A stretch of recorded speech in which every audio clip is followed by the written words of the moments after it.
सैया जी से जिया रात में दादा रोज लेवे पुल्हाई मीठी बात में ए सखी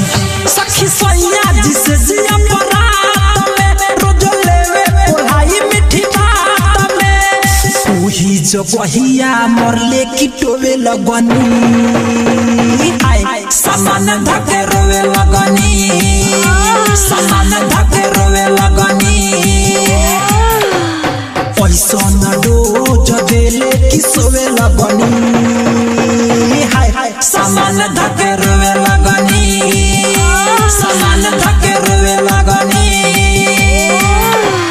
डीजे सामान धके रोवे लगनी रिकॉर्डिंग फॉर तराना म्यूजिक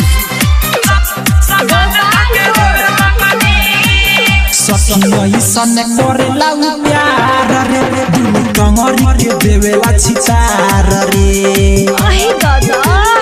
ए सखी सखी सन करेला प्यार रे दिल कंगरी के देवेला छितार रे रतिया में से जिया पर गेहूं के बोए लगनी हाय सामान धके रोवे लगनी सामान धके रोवे लगनी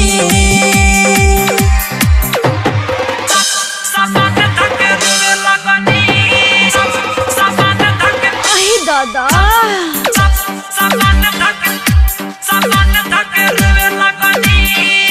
सखी सैया पर दीप प्रेमी काम करे में करे नहीं कमी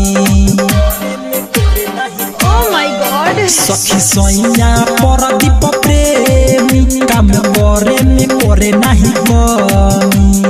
अखिलेश राजा रोज रहिया के जोहे लगनी हाय सामान धके रोवे लगनी सामान धके रोवे लगनी सखी सैया जी से जिया रात में रोज लेवे पुल्हाई मीठी बात में वही जगहिया मरले की टोवे लगनी सामान धके रोवे लगनी सामान धके रोवे लगनी पैसा न डोज देले कि सोवे लगनी सामान धके रोवे लगनी सामान धके रोवे लगनी।